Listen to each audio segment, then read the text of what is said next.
Coastal Kannada ವೀಕ್ಷಿಸುತ್ತಿರುವ ಎಲ್ಲ ಸ್ನೇಹಿತರಿಗೂ ನಮಸ್ಕಾರ. ಕೋಸ್ಟಲ್ ಕನ್ನಡದ ಮತ್ತೊಂದು ವಿಡಿಯೋಗೆ ಸ್ವಾಗತ. ಇವತ್ತಿನ ವಿಡಿಯೋದಲ್ಲಿ ನಾವು ನಿಮಗೆ AMB ಸಿನಿಮಾಸ್ನಲ್ಲಿ ಚಾಲೆಂಜಿಂಗ್ ಸ್ಟಾರ್ ದರ್ಶನ್ ಅವರ ಫೋಟೋವನ್ನ ಹಾಕಲಾಗಿದೆ.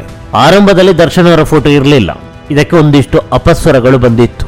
ದರ್ಶನ್ ಅವರ ಫೋಟೋವನ್ನ ಯಾಕೆ ಹಾಕಿಲ್ಲ, ದರ್ಶನ್ ಅವರ ಫೋಟೋವನ್ನ ಹಾಕಬೇಕಾಗಿತ್ತು, ದರ್ಶನ್ ಅವರು ಕನ್ನಡದ ಟಾಪ್ ಸ್ಟಾರ್ ನಟ, ಹೀಗಿದ್ರು ಕೂಡ ದರ್ಶನ್ ಅವರ ಫೋಟೋವನ್ನ ಯಾಕೆ ಹಾಕಿಲ್ಲ. ಇದಕ್ಕೆ ಮತ್ತೊಂದಿಷ್ಟು ಮಂದಿ ದರ್ಶನ್ ಅವರ ಮೇಲೆ ಒಂದಿಷ್ಟು ಆರೋಪಗಳಿವೆ, ಹೀಗಾಗಿ ದರ್ಶನ್ ಅವರ ಫೋಟೋವನ್ನ ಹಾಕಿಲ್ಲ, ಮುಂದಿನ ದಿನಗಳಲ್ಲಿ ಫೋಟೋವನ್ನ ಹಾಕುವಂತ ಸಾಧ್ಯತೆ ಇದೆ ಅಂತ ಸಮಜಾಯಿಷಿಯನ್ನ ಕೂಡ ನೀಡಿದ್ರು. ಆದ್ರೆ ಚಿತ್ರಮಂದಿರದವರು ಇದಕ್ಕೆ ಯಾವುದೇ ರೀತಿಯಾದಂತ ಸ್ಪಷ್ಟನೆಯನ್ನ ಕೊಟ್ಟಿಲ್ಲ. ಬದಲಾಗಿ ದರ್ಶನ್ ಅವರ ಫೋಟೋವನ್ನ ಇದೀಗ ಹಾಕಲಾಗಿದೆ. ಈಗಾಗಲೇ ನೀವು ದೃಶ್ಯಾವಳಿಯಲ್ಲಿ ನೋಡ್ತಾ ಇದ್ದೀರಾ, ದರ್ಶನ್ ಅವರ ಫೋಟೋ ಇಲ್ಲಿ ರಾರಾಜಿಸ್ತಾ ಇದೆ. ಫೋಟೋ ಫ್ರೇಮ್ ವಾಲ್ ನಲ್ಲಿ ಕನ್ನಡದ ಸ್ಟಾರ್ ನಟರ ಜೊತೆಗೆ ದರ್ಶನ್ ಅವರ ಫೋಟೋ ಒಂದು ರಾರಾಜಿಸ್ತಾ ಇದೆ. ಕೇವಲ ದರ್ಶನ್ ಅವರ ಸಿಂಗಲ್ ಫೋಟೋ ಮಾತ್ರವಲ್ಲ, ದರ್ಶನ್ ಅವರ ಕುರುಕ್ಷೇತ್ರ ಸಿನಿಮಾದ ಫೋಟೋವನ್ನ ಕೂಡ ಹಾಕಲಾಗಿದೆ. ಆರಂಭದಲ್ಲಿ ಈ ಒಂದು ಫೋಟೋ ಫ್ರೇಮ್ ಇರಲಿಲ್ಲ. ಇದು ಯಾವಾಗ ಕಾಂಟ್ರವರ್ಸಿ ಆಯಿತೋ ಅದಾದ ಬಳಿಕ ಈ ಫೋಟೋವನ್ನ ಹಾಕಲಾಗಿದೆ. ಈ ಹಿಂದೆ ಇದ್ದಿದ್ದು ಅನಾಥರು ಸಿನಿಮಾದ ಫೋಟೋ ಫ್ರೇಮ್. ಅನಾಥರು ಸಿನಿಮಾದಲ್ಲಿ ದರ್ಶನ್ ಅವರ ಜೊತೆಗೆ ಉಪೇಂದ್ರ ಅವರು, ರಂಭಾ, ರಾಧಿಕಾ, ಈ ಒಟ್ಟು 4 ಮಂದಿ ಇರುವಂತಹ ಪೋಸ್ಟರ್ ಅನ್ನ ಇಲ್ಲಿ ಹಾಕಲಾಗಿತ್ತು. ದರ್ಶನ್ ಅವರ ಸಿಂಗಲ್ ಫ್ರೇಮ್ ಇರಲಿಲ್ಲ. ಇದೀಗ ದರ್ಶನ್ ಅವರ ಸಿಂಗಲ್ ಫೋಟೋದ ಜೊತೆಗೆ ಕುರುಕ್ಷೇತ್ರ ಸಿನಿಮಾದ ಪೋಸ್ಟರ್ ನ ಫೋಟೋ ಫ್ರೇಮ್ ಇಲ್ಲಿ ರಾರಾಜಿಸ್ತಾ ಇದೆ.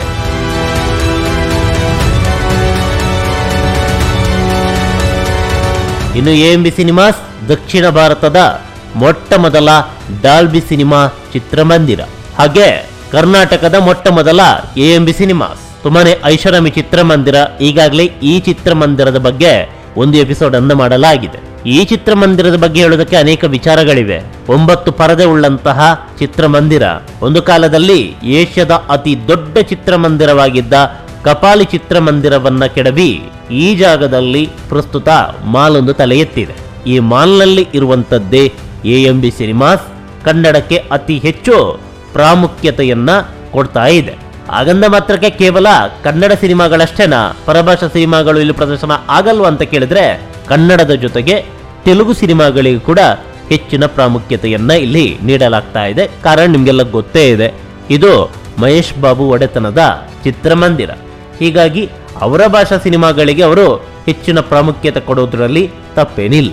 ನಮ್ಮವರು ಕೂಡ ಇದೇ ರೀತಿಯಾದಂತ ಚಿತ್ರಮಂದಿರ ಮಾಡ್ತಾ ಇದ್ರೆ ನಮ್ಮ ಕನ್ನಡ ಸಿನಿಮಾಗಳಿಗೆ ಹೆಚ್ಚಿನ ಪ್ರಾಮುಖ್ಯತೆಯನ್ನು ಕೊಡ್ತಿದ್ರೇನು ಗೊತ್ತಿಲ್ಲ.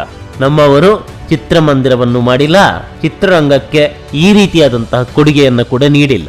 ರಾಕ್ಲೈನ್ ವೆಂಕಟೇಶ್ ಅವರು ಒಂದು ಮಲ್ಟಿಸ್ಕ್ರೀನ್ ಚಿತ್ರಮಂದಿರವನ್ನ ಮಾಡಿದ್ದು ಬಿಟ್ರೆ ಮತ್ತಾರು ಮಾಡಿದ್ದಾರೆ ನಮ್ಮಲ್ಲಿ? ಪ್ರಶ್ನಾರ್ಥಕ. ಮಲ್ಟಿಸ್ಕ್ರೀನ್ ಚಿತ್ರಮಂದಿರಗಳು ಬರುವ ಹಿಂದೆ ಪಾರ್ವತಮ್ಮ ರಾಜ್ಕುಮಾರ್ ಅವರು ಒಂದಿಷ್ಟು ಚಿತ್ರಮಂದಿರಗಳನ್ನ ಲೀಸ್ಗೆ ಪಡ್ಕೊಂಡು ನಿರ್ವಹಣೆ ಮಾಡ್ತಾ ಇದ್ರು. ಇವರನ್ನ ಹೊರತುಪಡಿಸಿ ಮತ್ತಾರು ಚಿತ್ರಮಂದಿರವನ್ನು ನಡೆಸಿದ್ರು? ಒಂದಿಷ್ಟು ಸ್ಟಾರ್ ನಟರು, ಒಂದಿಷ್ಟು ಕಲಾವಿದರು ಚಿತ್ರ ಸಂಸ್ಥೆಯನ್ನ ಹುಟ್ಟು ಹಾಕಿದ್ರು. ಆದ್ರೆ ಪ್ರದರ್ಶನದ ವಿಚಾರವಾಗಿ ಏನ್ ಮಾಡಿದ್ರು? ಸಿಂಗಲ್ ಸ್ಕ್ರೀನ್ ಚಿತ್ರಮಂದಿರ ಬಿಟ್ಟಾಕಿ ಮಲ್ಟಿ ಸ್ಕ್ರೀನ್ ಚಿತ್ರಮಂದಿರವನ್ನ ಯಾರು ಕಟ್ಟಿದ್ರು? ಯಾರೂ ಇಲ್ಲ. ಸಿನಿಮಾ ಎಲ್ಲ ಮಾಡ್ಬೋದು, ಓಕೆ, ಪ್ರದರ್ಶನ ಮಾಡೋದು ಹೇಗೆ? ಪ್ರದರ್ಶನ ಮಾಡೋದಕ್ಕೆ ಚಿತ್ರಮಂದಿರ ಬೇಕಲ್ವಾ?